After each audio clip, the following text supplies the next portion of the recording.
The massive Valani colony ship last dawn floated dead in space like a metal coffin. Inside, 40,000 families huddled together in the dark as their homes slowly died around them. The engines had exploded 3 days ago, leaving them stranded between stars with no way to call for help. Tae-Min pressed his face against the cold communication console, his fingers trembling as he adjusted the ancient radio equipment. The main distress beacon had been destroyed in the explosion, leaving only this old emergency transmitter that nobody had used in thousands of years. Most species in the galaxy had moved on to quantum communications long ago. "Status report," called Commander Yulhi from across the bridge. Her voice echoed strangely in the thin air as their life support systems struggled to keep up. "The quantum relay is completely dead," Taemin replied, wiping sweat from his forehead. "All I have left is this old radio transmitter. It can barely reach the next star system, and even then, who would be listening to these frequencies?" Around them, the ship groaned and creaked as its structure slowly cooled. The lights had been dimmed to save power, casting eerie shadows across the bridge. Through the viewports, Taemin could see the endless black of space, dotted with distant stars that might as well have been painted on the darkness. He thought about his younger sister Hyjin down in the civilian quarters, probably telling stories. Two frightened children to keep their minds off their situation. She always did that when things got scary. Their parents had died in the colony wars, leaving Taemin to watch over her. Now it looked like he would fail at that too. "Try the emergency channels again," Yulhi ordered, though they both knew it was pointless. The hegemony had abandoned these old radio frequencies centuries ago when they developed faster-than-light communication. No civilized species bothered monitoring primitive electromagnetic signals anymore. Taemin adjusted the frequency, dialed one more time, and spoke into the microphone. His voice was barely above a whisper, but in the quiet of space, it seemed to boom. "This is the Valani vessel last dawn. We are stranded with engine failure. 40,000 civilians aboard. Life support failing. We have maybe 2 days left before total systems shut down." He paused, looking out at the stars again. Somewhere out there, beyond their sight, was a small yellow star with a blue-green planet orbiting it. The inhabitants of that world still used these ancient radio waves for their primitive communications. But according to every galactic database, they were barely intelligent enough to make fire, let alone mount a rescue mission across interstellar space. "If anyone receives this transmission," Taemin continued, "please help us. We are dying." The coffee in Admiral Jiho's mug had turned ice cold, but he didn't notice. His eyes were fixed on the speakers as static filled the command center at Earth Defense Headquarters. For the past 6 hours, his best linguists had been working to decode what might be the most important message humanity had ever received. "Play it again, Dr. Sunghai," Jiho said quietly. The lead linguist nodded and pressed a button. The transmission crackled through the room once more, filled with strange sounds that were definitely not human, but beneath the alien words, the desperation was unmistakable. "We're getting more pieces translated every hour," Dr. Sunghai reported, adjusting her glasses. "The word patterns suggest a ship in distress. Large numbers of civilians. Something about life support systems failing. Admiral, I think they're asking for help." Defense Secretary Park interrupted from across the room. "Sir, with respect, we don't even know if this is real. It could be a trap, or some kind of test from a hostile alien force. We can't risk our entire fleet based on a radio message from space." Jiho stood up and walked to the large window overlooking Earth's orbital defense platforms. Ships moved like fireflies in the distance, humanity's pride and joy. They had built this fleet to protect Earth, but now something inside him said they needed to do more than just defend their home. "How long would it take to reach the coordinates?" he asked Captain Sujin, who had been quietly studying the star charts. "Pushing our fastest ships to maximum burn." 18 hours, sir. But Admiral, That's further than we've ever traveled before.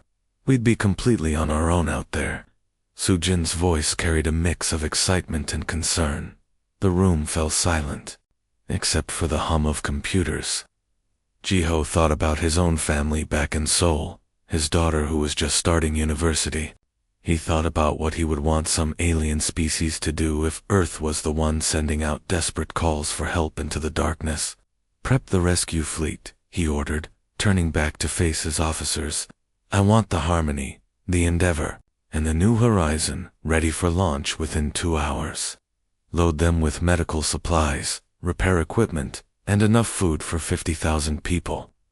"Sir," Secretary Park protested, "the Defense Council will never approve this mission. We're talking about risking our most advanced ships for complete strangers." Jiho picked up his cold coffee and took a sip, making a face at the bitter taste. "Then we don't wait for approval. There are people dying out there, and they asked us for help. We don't leave people to die, no matter what planet they're from or what they look like." Captain Sujin smiled and saluted. "Yes, sir. We'll be ready." The sensor alarm pierced through the dying ship like a knife. Taemin's hands flew across his console as readings flooded the screen.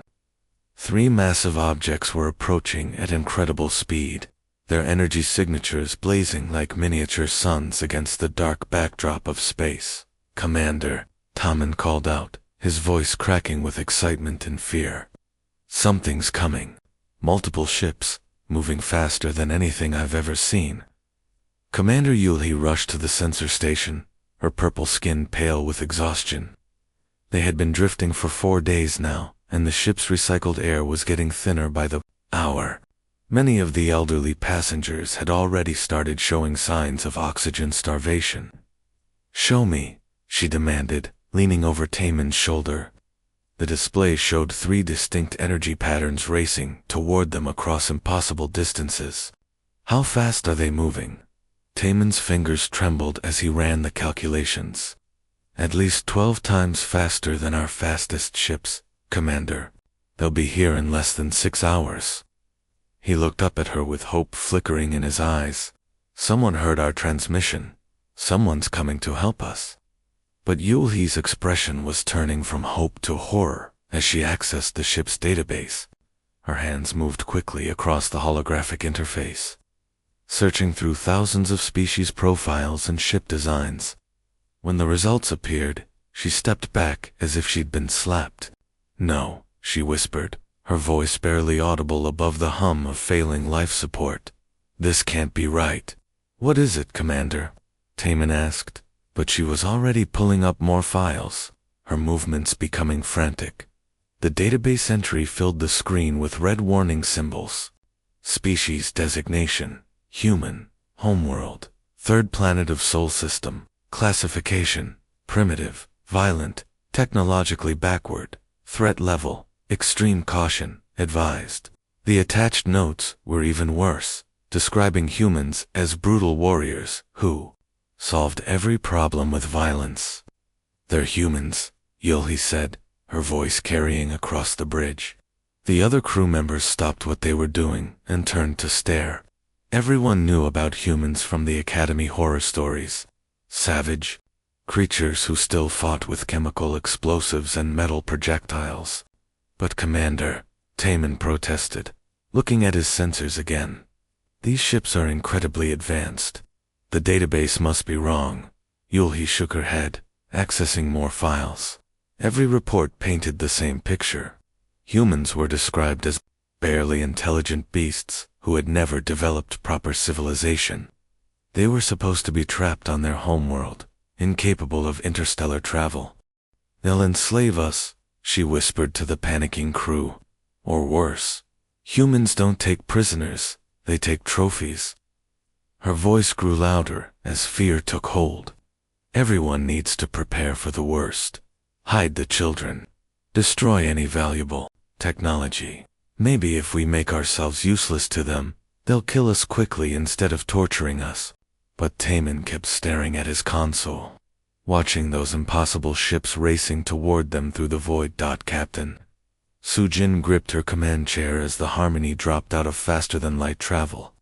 The bridge shuddered and groaned from the stress they had put on the experimental engines. Red warning lights flashed across every console, telling her what she already knew. They had pushed their ships far beyond safe limits to get here. "Status report," she called out, trying to keep her voice steady as her crew worked frantically at their stations. "Engine temperature is in the red zone," reported Chief Engineer Dong Hyen over the comm system. "We're going to need at least 12 hours of cooldown before we can safely jump again. But Captain, we made it. 17 hours from Earth to here. That's impossible according to every physics textbook." Through the main view screen, Sujin could see their destination. The alien ship was enormous, easily 3 times the size of her largest vessel. But even from this distance, she could tell something was terribly wrong. No lights twinkled along its hull. No energy readings suggested active systems. It looked more like a tomb than a starship. "Are you getting life signs?" she asked her science officer. "Yes, Captain, but they're weak. Whatever's happening over there, those people don't have much time left." Lieutenant Minseok's voice was tight with concern as he studied his readings. Sujin took a deep breath and nodded to her communications officer. "Open a channel. All frequencies." The bridge fell silent as she activated her headset. Somewhere on that dying ship were thousands of people who had sent out a desperate call for help. They had no idea what these aliens looked like, what they believed, or even if they could understand human speech. But none of that mattered right now. "This is Captain Sujin of the Earth vessel Harmony," she said, her words traveling across the void between their ships. "We received your distress call. We're here to help. Please respond if you can hear this transmission." Static filled the bridge for several long seconds. Then, a weak voice came through the speakers, speaking in a language none of them recognized. But the tone was unmistakable. Surprise, fear, and desperate hope all mixed together. "Captain," said their linguist, working quickly at her console, "I'm detecting multiple languages in their transmission. Give me a few minutes, and I might be able to establish basic communication." Meanwhile, Dong Hin was already suiting up in the engineering bay. Sujin could see him on the internal monitors, checking his equipment and preparing for a spacewalk to the alien vessel. The man had volunteered the moment they received the mission briefing back on Earth. Engineering to bridge, his voice came through clearly. "Captain, I've studied their ship design during our approach. Their power systems look similar to our old fusion reactors. I think I can help them, but I'll need to get over there and see what we're working with." Sujin watched as 2 more of her engineers began putting on their spacesuits without being asked. The first humans to board the last Dawn moved with a purpose that bewildered the Vallani crew. Commander Yulhi had expected formal introductions, diplomatic protocols, maybe even demands for payment or territory in exchange for rescue. Instead, she watched in growing confusion as these supposed savages immediately began helping anyone they could find. Chief Medical Officer Hyjin had set up a makeshift clinic in the ship's main corridor within minutes of arriving. She worked with quick, gentle hands on patients whose biology she was seeing for the first time. The Vallani had 4-chambered hearts and blood that glowed faintly blue under their translucent skin. But Hyjin adapted her techniques in real time. "Their pulse is irregular," she muttered to herself, pressing a human stethoscope against an elderly Vallani's chest. "But look at these readings. Their blood pressure is actually supposed to be much higher than ours." She adjusted her treatment accordingly, saving lives through pure determination and medical intuition. Meanwhile, Private Minho had found the civilian quarters where hundreds of families huddled together in the dim emergency lighting. The children looked up at him with wide, frightened eyes as he opened his military ration pack and began sharing his food. He couldn't speak their language, but he smiled and made funny faces until the little ones started giggling.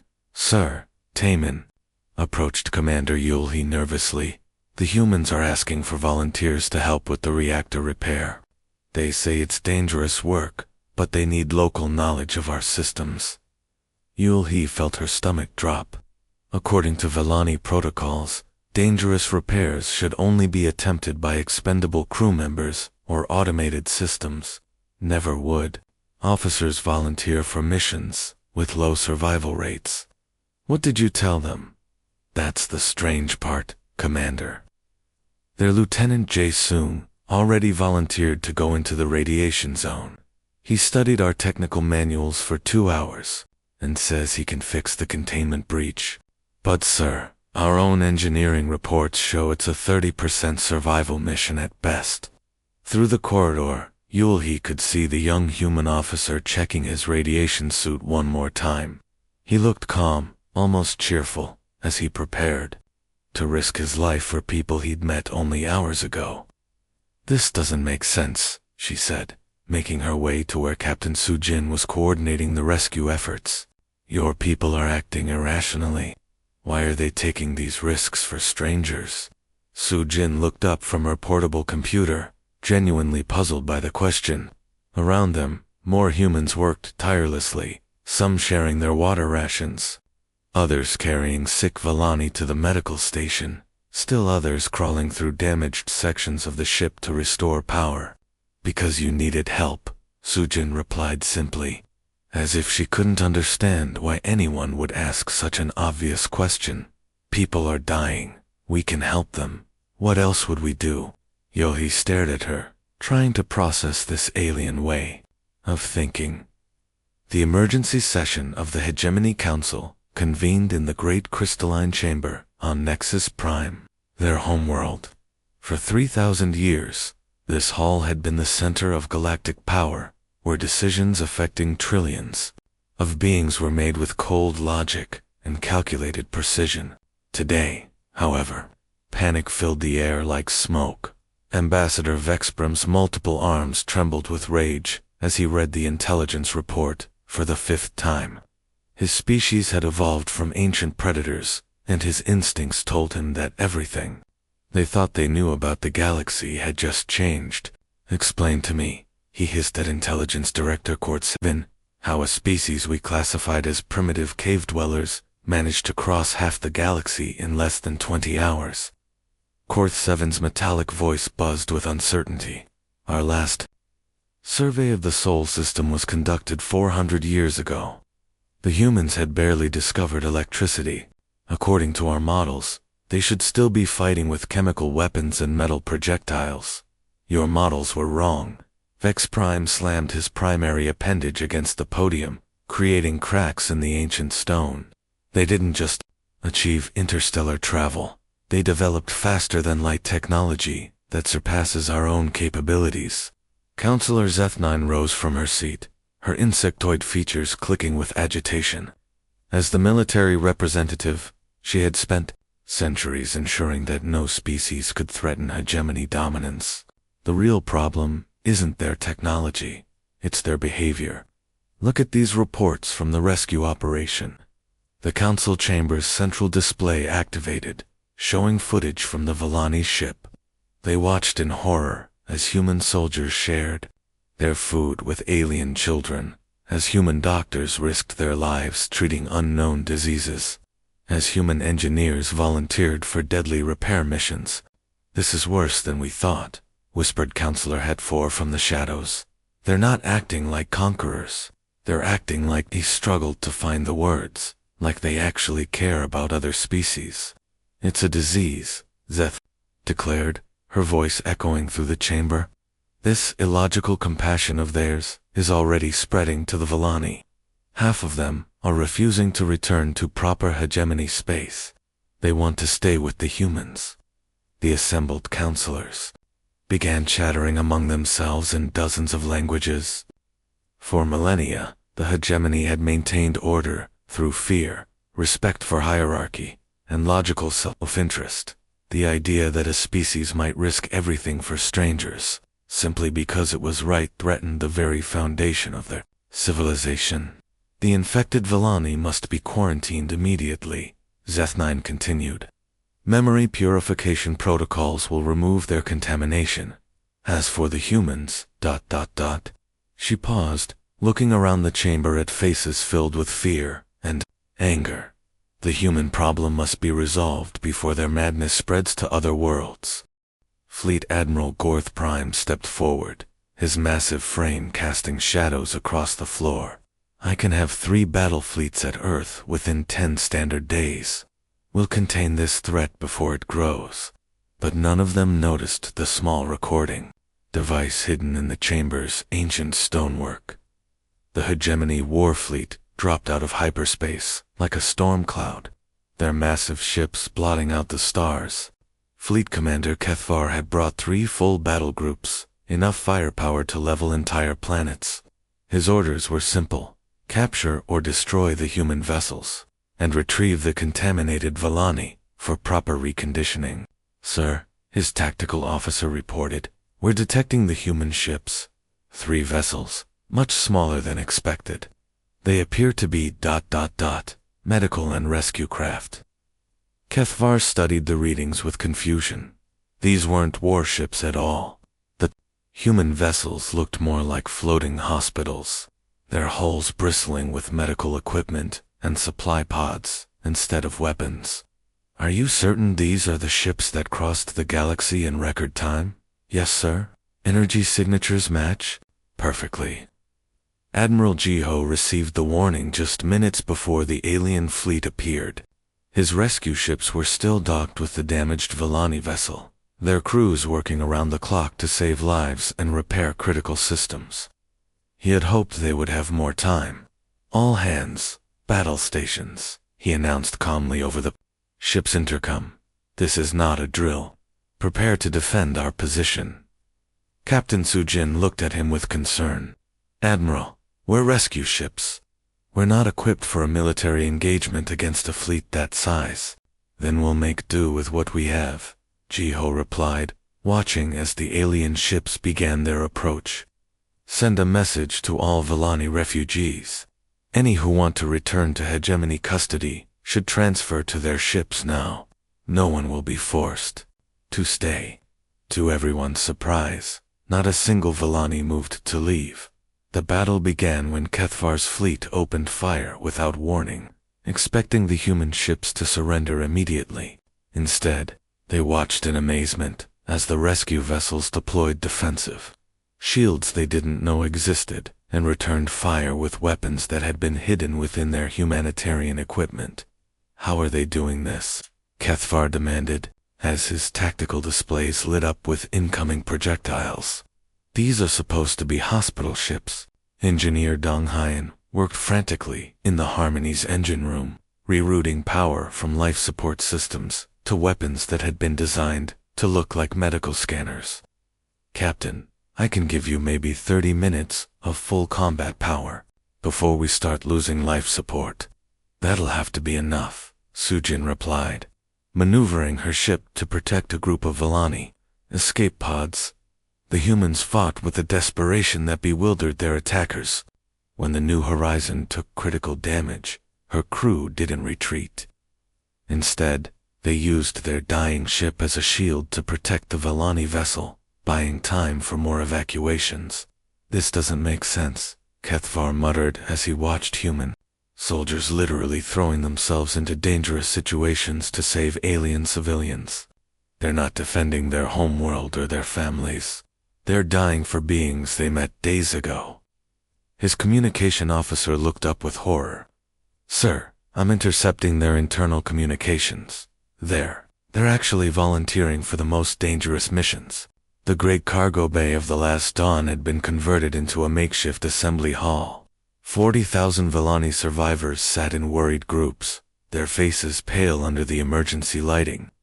The battle with the Hegemony fleet was over, but the hardest fight was just beginning, a fight for their very souls.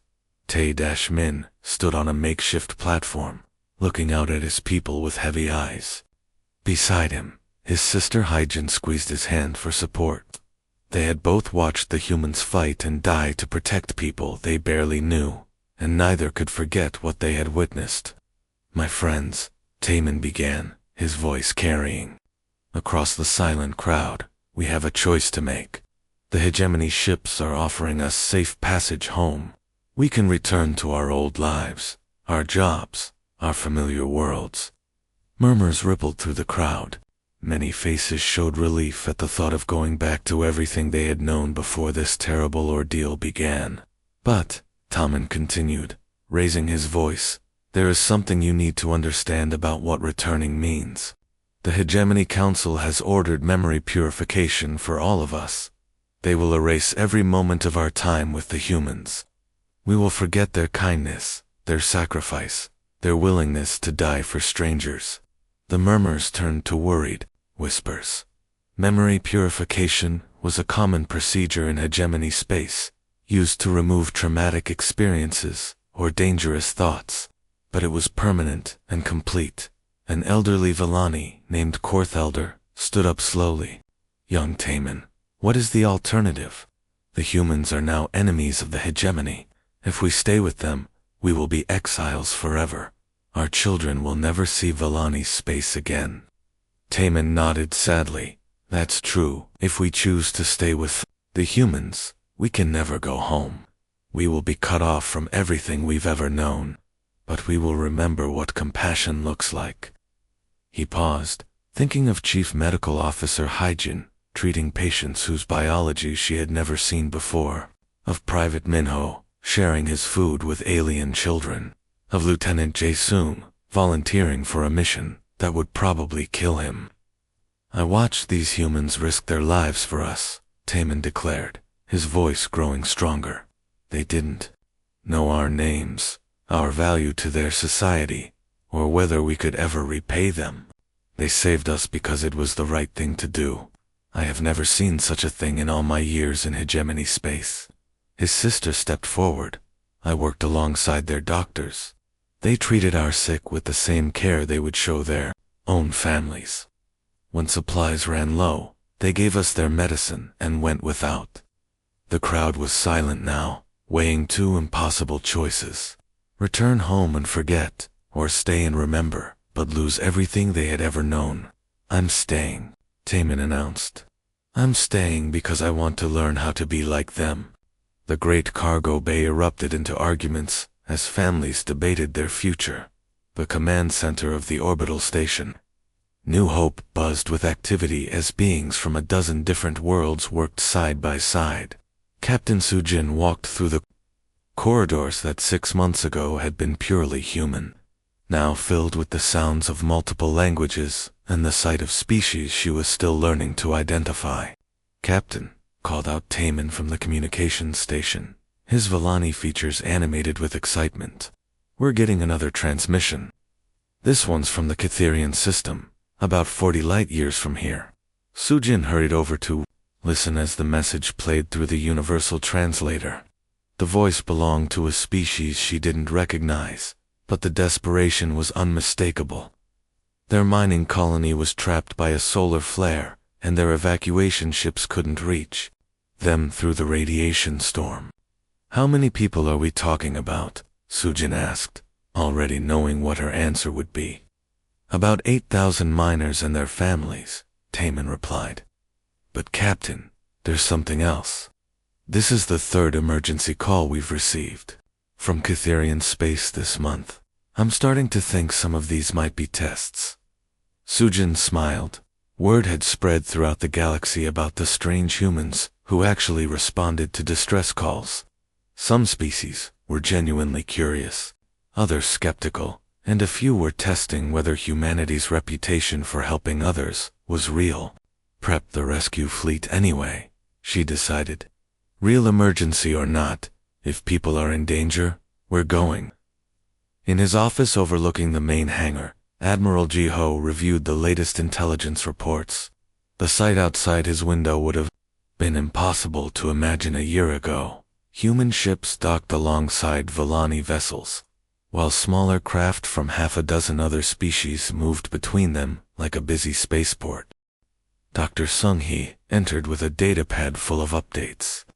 Admiral, we now have permanent representatives from 12 different systems.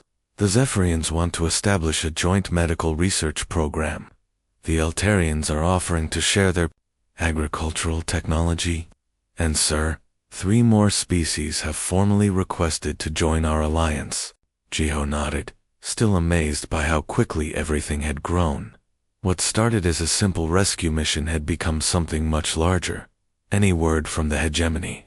They've been suspiciously quiet lately, Sung-hee reported. But our contacts in hegemony space say there are rumors of other species questioning the Council's authority. Apparently, some worlds are asking why they've never received help during emergencies, while others are wondering what else the Council has been lying to them about. Through the hangar's massive windows, Jiho watched as a group of human and Villani engineers worked together on a new type of rescue ship, one that combined human determination with alien technology. In another section, children from 4 different species played together while their parents attended a joint training session. You know what we've started here, don't you? He asked Sung-hee quietly. She looked out at the bustling station, where beings who had been strangers 6 months ago now worked as friends and colleagues. A revolution, she replied, built on the crazy human idea that helping others is more important than following rules. The real war for the galaxy's soul was just beginning, and humanity had fired the first shot simply by doing what felt right.